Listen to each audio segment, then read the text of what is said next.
Hello, welcome to Stretford Paddock.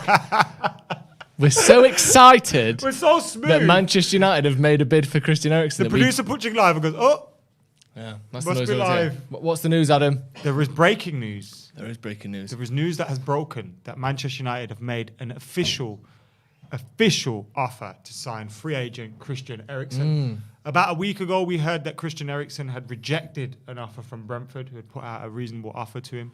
We had heard Manchester United were linked with him, but a couple of clubs were linked with him. We heard about Christian Eriksen being linked with Spurs. We've heard him linked with a few other clubs. But Manchester United have made a bid for him on a free. And I've got to say, Joe, we've not spoken about this one yet. No. I like the idea of Christian Eriksen joining Man United. So just as a bit of a background, he's 30. Obviously, it would be a free transfer. I don't know what his wages are on currently, but I assume it's not particularly high, considering that he's been with Brentford for the last 6 months. We'll get into some of his stats and during his time at Brentford. My concern is he left Tottenham under a bit of a cloud, didn't he? And watching some of that, what's it called? The documentary, the Amazon one. All or Nothing. It felt as though he was somewhat ostracised. Not all really his fault. He was one of their best players. I know he's a great, brilliantly talented player, but then he went to Inter Milan. Didn't really do a lot there either. Couldn't cement a first team place. Apart from winning the league, mate. He won the league, but so did Ashley Young, and he didn't play a lot of football. Then he's on a free agent. Obviously, the whole stuff in the Euros happens. Comes to Brentford, has a great 6 months. But are we not slightly concerned this might be more of a sort of Jesse Lingard at West Ham situation than a resurgence of a world-class player situation? I would be buzzing with this if it wasn't our main signing. Right. So if you look at Manchester United's midfield, we've lost Mata, we've lost Lingard, who are kind of attacking midfielders. Bruno Fernandes is still here. We've got McTominay and Fred behind him. Matic is leaving. You potentially got some younger players that could come into the frame, but we don't know if Hannibal, if Ghana are going to go out on loan or stay or whatnot. So let's say we sign the midfielder that we want in De Jong. Yeah. Let's say we sign a number 6 that we need, and Christian Eriksen comes in with that. I think that's an amazing signing. For a free, he's 30 years old. I know you've got the issues of his fitness and all that, but you'd like to think that would be reflected in his wages and the fact that you're getting him for free anyway. So when you look at all those things and the fact that Christian Eriksen is unlike any player that we currently have. Remember, we've just lost Pogba, we've just lost Mata, he can pass the ball. Yeah. I'm so sick of watching McTominay playing our midfield, Fred playing our midfield, stinking the place out. They can't pass wind, they can't cross their legs. They're just awful. We need to get the levels up in our midfield. And if Christian Eriksen was someone that's coming off the bench or a rotation player for you, them levels are up. And if that means McTominay and Fred are not lower down that pecking order, even better. Yeah. Even better. I'm all for Christian Eriksen coming to Manchester United on a free, providing it's not an alternative to De Jong. Do you know what I mean? I can't see how it would be. I can only see this being a supplementary player because, like you were saying, we're quite thin in midfield anyway. Last season we were thin on this type of player, a player that can get the ball, turn and progress that, whether it be dribbling or passing it forward. We then lose Paul Pogba, we then lose Matic, we then lose Mata, we then lose Lingard. We were thin anyway. And now we just need numbers, let alone quality. And I think he definitely has qualities, as you've said, that no one else has. I've got a few stats here in terms of his attacking stats. Obviously, he's typically a number 10 or someone that likes to play further up the pitch. This is all sort of... I'll skip the per 90 stuff because it's a bit abstract, but I'll go with the percentile. He's in the top 1% for assists. He's in the top 1% for expected assists. He's in the top top 3% for shots. He's in the top 15% for expected. I think that's what's that? NPXG. I don't even know what that means. Non-penalty goals. Non-penalty goals. There you go. He's in the top 15% for that. That's all from his time at Brentford, which is obviously Statman ad. Yeah. Fantastic. But that's all good stuff, obviously, isn't it? And I don't think any of our players are up in that, echelon from last season, certainly. So he's still got a lot to give. But then you look, he played 11 games. And, got 4 assists in that time, which is obviously good, but it's not a huge sample size. That's my concern. If you looked over the last 4 years, you might see more things to make you concerned than things to make you certain that this is a great deal. But isn't it a no-lose situation? Because you're getting a player on a free. Yeah. We've, And so people are questioning us submitting a bid because the player's on a free. Teams are bidding the player and his agent. Do you know what I mean? Yeah, you're bidding There's to still him. a bid. Yeah. You're still bidding to try and win their services. You know what I mean? Yeah. So literally, we are bidding for him because there's other teams that want him. Spurs, I believe, are still confident that they can sign him. Yeah. But look, I just think getting a player who's free, his wages are going to be reasonable, who's a better footballer than anyone that we have at the minute. Someone said, isn't it the same? Why didn't we just keep Juan Mata? Christian Eriksen's 30 years old, isn't he? Yeah, he's 4 years younger than Mata. He's still got it. And let's be honest, he'll probably be on a fraction of the wage that Juan Mata was on. Not that Juan Mata was on crazy money. I reckon Christian Eriksen's on a decent wage. Do you think? Wherever look, because if Spurs look who wants him, Spurs want him. Yeah. Surely Spurs are going to pay him more than what he was on last time. Maybe not. Actually. I don't know. That's the thing. He's 30 years old. He has had his health issues, which obviously it seemed to be behind him, but that gets factored in. Any sort of injury or any suggestion that a player's career might be slightly shorter will affect potential wages and stuff. He's obviously been an excellent player. And I think there was a time just before, like 2017-ish, when around the time United were signing Sanchez, that season before, I think it was him, Eriksen, Hazard and Sanchez were probably the three outstanding players in the league that season. I think he's a genuinely brilliant player on his day, but he's such an industry-based player. He's such a hard. I think a lot of people though as well can be 35 for that sort of player. Are also going. Christian Eriksen's been around for so long. It feels like it's the end of him because of the injury and everything as well. I say injury, the fitness issues, but at the same time, these kind of midfielders usually get better with age, especially at that kind of age. You know what I mean? They're kind of aware of what they are, what they can do, what they can't do. His passing ability is second to none. And also, we've got to realise, when he was getting fit for this move to Brentford, he trained with Erik Ten Hag and Ajax and all that. Now, I know that's not playing for him and all those kind of things, but there's some sort of relationship there already. He's aware of him. They know each other. They've met, if And nothing else. They've trained together. That's a fair bit of, Imagine going from a midfield of McTominay, Fred, to you got Frankie de Jong, Donny van der Beek, and Christian Eriksen's backup. Yeah. The levels are already up there, man. We can't just sell McTominay to Brentford. Just sell them to them. We get a thing. Let me read through this article then. So this is David Ornstein, who's fairly reliable as well for people that want to know his reliability. Yeah, incredibly reliable. This is 20 minutes old, this article now. Man United have made an offer to sign Christian Eriksen, the Athletic understand. Eriksen, 30, is available to sign on a free transfer as his Brentford contract expires on June the 30th. The Denmark international signed a short-term deal with Thomas Frank's side in January and made an immediate impression, helping the club secure an impressive 13th place finish. This is pretty mental, this bit. Brentford won 7 of the 11 matches in which Eriksen featured, which is incredible. I think him and even Tony were the difference between them being in the Championship now and being a Premier League team.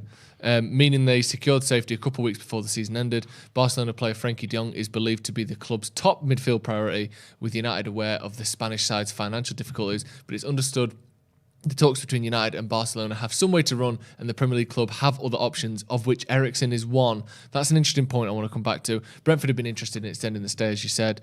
Eriksen, speaking to Viaplay, said, "I have different offers and options which we are considering, and then we make a decision. I'd love to play Champions League football again. I know how much fun it is, but it isn't essential for me." Thank God. I mean, it can't be essential for him if we want it. Yeah, exactly. Man United could only manage a 6th place finish under Ralph Rangnick. We don't need David Ornstein to tell us that.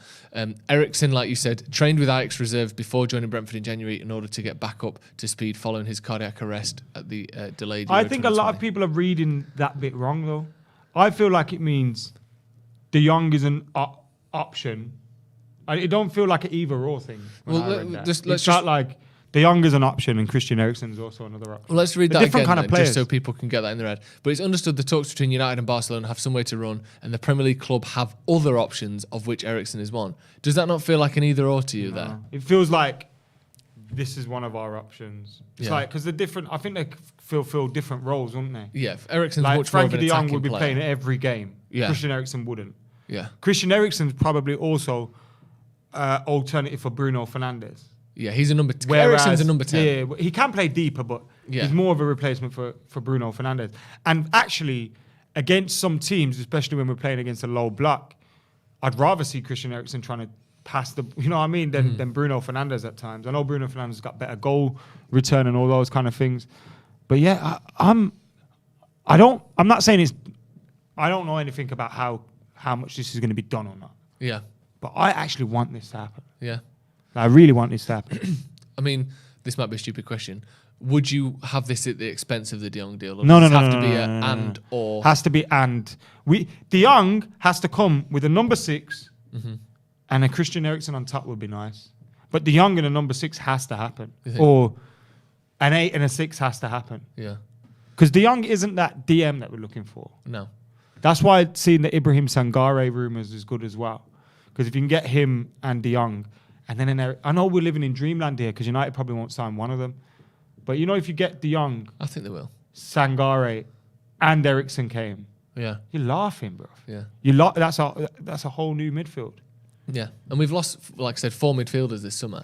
So And I feel like even we Danny could will sign be 3 a and new- still trim the squad a little bit. Well, that's Christian Eriksen's almost replacing Pogba and Yeah, Lingard and Lingard. Mata, innit? Yeah. Which Yeah. wouldn't be bad And then at we need all. someone to replace Matic, and then we needed someone anyway. Yeah. Like, I think we could sign 3 midfielders, a striker and a centre back, and still make the squad smaller. We could still need more. Well, yeah, that as well. Get your comments in, get your thoughts in on Christian Eriksen. This one, it's weird because it's been rumoured, and obviously we've spoken about this on the channel in different ways before, but it's never been like, a big reliable journalist like David Ornstein writing this, definitive United have made an offer to sign Christian Eriksen. I won't say it's caught me off guard, but it's certainly one that hasn't been at the forefront of everyone's minds over the last couple of weeks. Yusuf says midfield will be like a midfield engine. Let me just have a look at some more of these stats from Eriksen, because obviously I was looking before at his attacking stats. There's also more of him on the ball. Passes attempted is in the top 20% for that. Progressive passes, which is obviously playing the ball forward, is in the top 7%, which is excellent. Pass completion, however, is in the bottom 8%.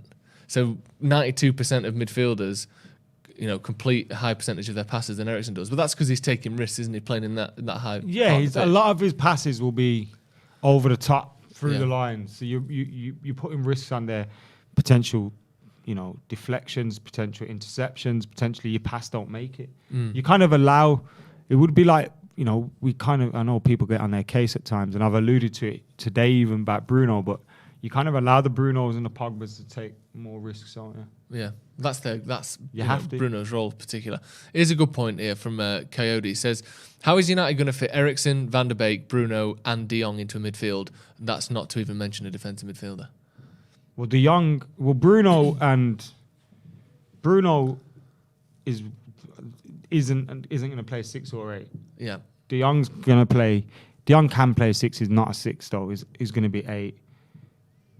So with Ten Hag, you got two, and then 1, haven't you? Yeah. That 1 would be Bruno, let's say, Or Eriksen. or Eriksen. Sometimes it can be Donny as well. Donny could also play a little bit further back if needed. Yeah. Just having the options. I also wouldn't be surprised to see, if you've seen how Tadic played at times out wide, I wouldn't even be surprised to see Bruno be doing that. Yeah, or Eriksen. Bruno could suffer. Eriksen used to play off the left a lot or was it off the right, but certainly off the wide. If areas Bruno for Tottenham. doesn't knuckle down. Yeah. Because one of the things about Bruno, he's a fantastic player, but he seems to want to act like he cares more than he shows it. Do you know what I mean? Like, he acts like, he's always angry and that, like, I care look. But I don't think that's going to run, No. You're going to have to play football properly. You can't just be on a mad one all the time, kicking balls out of play and all that. No. And that's where, he could be one of the... I'm excited to see Bruno under Ten Hag, but at the same time, he could be one of the high-profile casualties if he doesn't rock up his ideas. Yeah, because the thing with Ten Hag is he likes a bit of flexibility, but you have to follow instructions. You can't just be like, screaming and swearing and chasing after everyone because you want to show that you're so passionate. And I think Bruno is a bit of a guilty of that at times. That Atletico Madrid away game, when we were doing the watch-along for it, that was the one where I just thought, minute 1, he's lost his head here. And that's my only worry for him under Ten Hag. David Harrington says, we won't play with a CDM. We'll play with 2 central midfielders, hopefully better than McTominay and Fred. I don't think you can have Bruno and Eriksen in the same team unless one of them is playing as that sort of like left wing or right wing player. You'd have. They're both too similar. You'd have 2 sitting. Let's say we signed De Jong. Then you've got your more defensive minded next to him. Yeah. At this moment in time, it'd be Fred, wouldn't it? Because you haven't got anybody. No one else. You'd like it to be a signing. You're hearing Kante, Sangare, all these different names being linked. You'd like it to be a signing, probably not. So you're probably going to have Fred, De Jong, and Bruno ahead of them. Yeah. You need to sort out what goes next to it. Yeah. Christian Eriksen isn't going to demand to start every game, though.